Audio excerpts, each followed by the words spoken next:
ప్రభుత్వం ప్రతిష్టాత్మకంగా అమలు చేస్తున్న ఇందిరమ్మ ఇళ్ల పథకానికి సంబంధించిన మొబైల్ యాప్ ద్వారా నిర్వహిస్తున్న సర్వేను పగడ్బందీగా చేపట్టాలని, ఎలాంటి పొరపాట్లకు తావివ్వకూడదని కలెక్టర్ రాజశేష సూచించారు.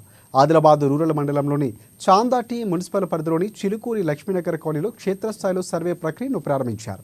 ఇందిరమ్మ ఇళ్ల పథకం సర్వేను ఎలాంటి పొరపాట్లు జరపకుండా పక్కాగా పూర్తిగా పారదర్శకంగా జరిగేలా చూడాలని కలెక్టర్ అన్నారు.